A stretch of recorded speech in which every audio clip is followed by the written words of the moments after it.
Owi Channel.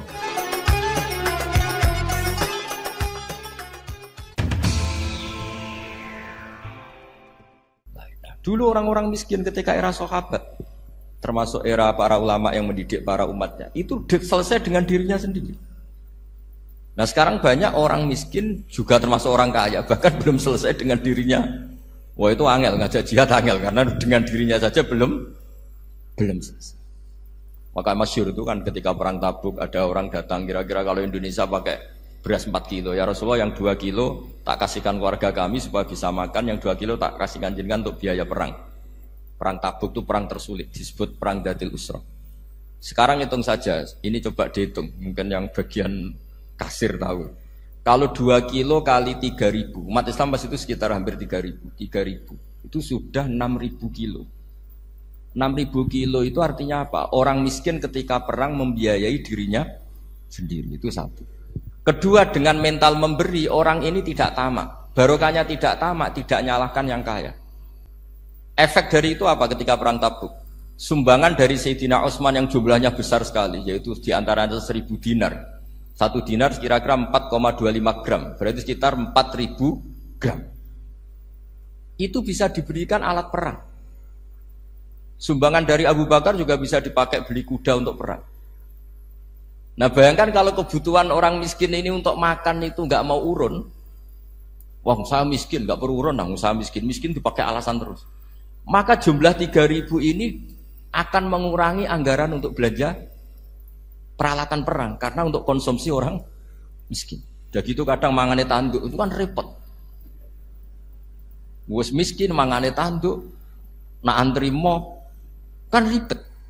Artinya apa? Perang ini tidak fokus karena ngurusi konsumsi untuk orang-orang miskin. Nah, dulu zaman Nabi orang miskin pun semuanya heroik. Mereka dibantu gak mau, inginnya bantu. Sampai dicibir sama orang munafik. Apa gunanya sedekah 2 kilo? Perang ini perang besar antar negara. Pas itu mau perang melawan Romawi. Sampai orang munafik bilang alladzina almizuna almuttawiina minal mu'minina fis sadaqati walladzina la yajiduna illa juhdahum faskharuna minhum. Orang-orang munafik digambarkan Allah orang-orang yang mencibir sedekah kecil. Untuk perang besar kok sedekahnya hanya 2 kilo. Tapi yang mahal bukan 2 kilonya. Kalau ada 1 juta orang miskin menyumbang negara 20.000, itu artinya apa? Kita punya rakyat yang inginnya hubungannya dengan negara memberi. Tapi coba kalau kita 2 juta rakyat yang inginnya dari negara mendapat, pegawainya demo ya. Nah ini ajarannya Nabi yang luar biasa. Dulu Nabi itu bisa mendidik orang miskin pun bermental memberi. Nah barokahnya bermental memberi ini mereka selesai dengan dirinya sendiri. Coba kalau mereka tidak bawa makanan sendiri ketika perang, mungkin kuda yang untuk perang, terus mereka berpikir, ini saja disembelih supaya kita bisa makan. Ribet kan? Ngapain beli senjata yang mutakhir, makan saja nggak bisa. Tapi barokahnya mereka urun sendiri. Mereka selesai dengan dirinya sendiri. Ini hebatnya didikannya Rasulullah Shallallahu Alaihi Wasallam. Lalu dulu Mbah Hashim dan kawan-kawan itu berhasil mendidik seperti itu. Santri yang miskin-miskin itu kalau ngaturi kiai duweni telo itu kayak no telo. Duwene wi ya dikakno wi. Jika kiai sing wis mapan-mapan, misalnya kados kula wonten kan mun setengah mapan. Ya akhirnya ya iso mangan wi. Jebule wi ku ya enak. Santri ya seneng mergo kiai ini seneng pancen wis suwi mangan pizza misalnya. Lah tapi nek sing melarat terus aku melarat kiai tak kei wi mosok doyan. Wis melarat medhit di alasan kan ribet kan. Ini yang perlu dihilangkan. Medhit kok berargumentasi. Tapi yang mahal itu bukan winya, mental memberi. Orang itu kalau mentalnya memberi itu berarti selesai dengan dirinya. Tapi kalau tidak bermental memberi pasti tamak. Dan tamak itu mesti menghakimi orang lain. Maka dalam kitab Hikam diterangkan penyakit terberat itu tamak. Kenapa? Karena orang pikir itu tidak ada kata-kata kitab Hikam, bukan kata saya. Yang ada itu tamak. Misalnya gini, saya kenal PLT Bupati Kudus. Tidak pernah saya bilang beliau kikir. Tapi sekali saya pernah ngajukan proposal tidak kesampaian.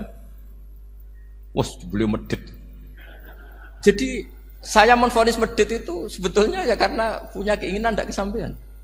Coba kalau ndak, gue medit orang serap penting. Misalnya anak-anak muda sama orang-orang cantik di Jakarta. Pernah nggak kamu bilang itu sombong? Enggak kan? Setelah kamu bilang, Mbak aku ingin kenalan Mbak sampeyan, terus dia agak mau, baru kamu bilang sombong karena keinginan kamu enggak. Nah, bayangkan kalau orang bermental tomak, kayak apa bangsa ini? Nah, sahabat itu dididik oleh Nabi, tomak itu selesai karena keinginan mereka memberi. Sehingga Indonesia bisa merdeka begini itu barokahnya didikan ulama, semuanya ingin memberi. Dulu belum ada negara, tentara-tentara kemerdekaan kalau di kampung-kampung itu ya dibiayai donatur-donatur. Termasuk bahasa saya dulu. Itu berapa ton aja beras untuk pasukan Hizbullah, pasukan TNI. Di Aceh ada Dawud berih, ada yang baca berueh. Jadi baca aja kayak kira asap ada yang berih, ada berueh. Saya juga gak tahu orang Aceh kalau baca berih. Nyumbang berapa emas untuk kemerdekaan Indonesia. Yang Kesultanan Jogja Legowo. Jogja tidak lagi negara tapi diberikan bagian dari Indonesia dan seterusnya. Nah, jadi semua ini barokahnya didikan Rasulullah SAW yang diteruskan para ulamanya bahwa nomor satu didik masyarakat itu bermental memberi. Dengan bermental memberi apapun kecilnya ini selesai dengan dirinya sendiri. Itu kalau sampean nggak punya mental memberi nanti pulang dari Pemda, sok acara kabupaten berkata ini tok ribet itu. Awas itu, bar ngaji langsung lali berarti sampean. Sudah kalau nggak urun ini sudah luar biasa, nggak urun untuk berkat itu sudah luar biasa. Jadi itu yang makanya Nabi itu Quran dimulai wa mimma razaqnahum yunfikun. Quran mengajarkan bermental memberi yunfikun. Nabi berkali-kali ngulang al yadul ulya khairum al yadis sufla.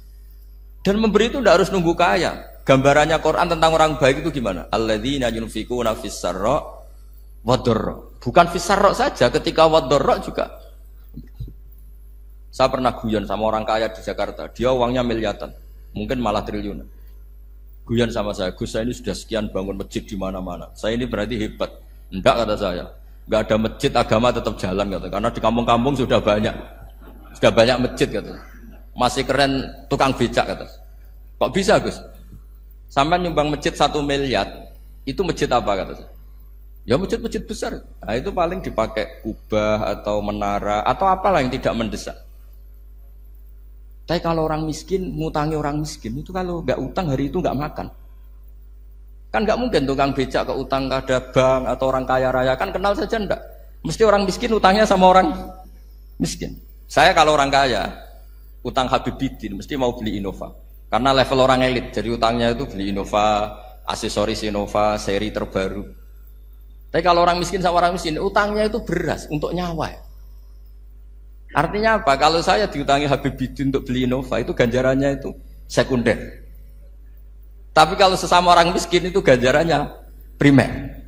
Keren mana? Hutang-hutangannya orang miskin sama orang kaya. Satu menyelamatkan nyawa, satu menyelamatkan citra. Dia baru sadar, ternyata orang miskin lebih hebat ketimbang saya, lebih hebat, tapi tidak usah ditiru kata saya. Cuma dia menjadi tidak sombong sekian miliar yang disumbangkan ke masjid karena dia menjadi tahu ternyata itu tidak banget. Nah, kecuali masjid-masjid yang kamu nyumbang memang masjid perintis di daerah-daerah yang belum ada masjid. Kalau masjid-masjid besar itu kan kadang kebutuhannya sudah selera, bukan pokok. Tidak saya ini cerita ya, jadi supaya orang tahu lah. Zaman Nabi itu orang sudah selesai semua dengan dirinya sendiri.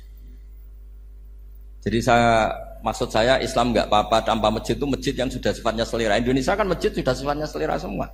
Yang dikatakan masjid pokok kan yang dipakai sholat bisa, dipakai alat sesuci bisa. Tapi kalau sudah selera ya pondasinya harus begini, lampunya harus dari kristal, terus kubahnya itu sudah selera. Nah rata-rata sumbangan yang miliatan itu kan sudah ke selera. Sementara orang miskin utang-utangan sama orang miskin untuk menyelamatkan apa coba? Nyawa. Artinya para orang miskin jangan kecil hati, wah saya sudah kok hanya 2 kilo, tapi 2 kilo nyawa. Dan itu pahalanya luar. Nah ini ilmu asal saja. Nah dia itu berhasil seperti itu sehingga orang-orang miskin dulu tuh ngrumat tentara itu ya nganggo wi, nganggo telo, bahkan ada yang pakai apa itu Pak Hartopo itu pisang itu, arasnya pisang itu. Gronggolnya pisang sudah dipakai saja Pak tentara. Tentara di mana-mana bisa makan. Coba kalau yang ngamal yang kaya itu tidak cukup. Tapi barokahnya yang miskin juga ikut ngamal itu cukup karena yang miskin itu mayoritas. Jadi didukung kaum miskin pasti menang lah kan kira-kira gitu. Karena di mana-mana orang miskin itu banyak. Menemukan orang kaya itu nyari data. Kalau menemukan orang miskin seketemunya pasti ketemu. Dan orang miskin ini dididik ulama untuk berkontribusi. Sehingga banyak tentara yang ketika dicari Belanda pura-pura jadi petani. Ini juga yang menyelamatkan orang miskin. Nah, ulama dulu itu orang paling sukses mensuasanakan seperti itu. Nah, itu yang diceritakan di perang Tabuk. Mimpa di maka tazihu qulubu fariqin minhum. Jadi perang Tabuk itu perang di antara yang paling diceritakan Allah berkali-kali apa? Ya Rasulullah, tadi malam saya buruh dan ini dapat 2 sok, ya kira-kira berapa kilo? Yang separuh untuk keluarga kami, yang separuh saya sumbangkan ke jenengan. Lu coba perang antar negara hanya menyumbang 2 kilo beras, bayangkan. Tapi nilainya bukan 2 kilo. Kalau 2 juta rakyat Indonesia nyumbang 2 beras, artinya hubungannya dengan negara hubungan ingin dan barokahnya hubungan ingin memberi. Ora pati kecangkeman toma, ora pati kakean menuntut. Ini yang mahal itu yang nggak ternilai itu. Dan itu menjadi kekuatan yang luar biasa sehingga umat Islam bisa mengalahkan pasukan Romawi. Nah, Indonesia dulu kira-kira seperti itu, prakemer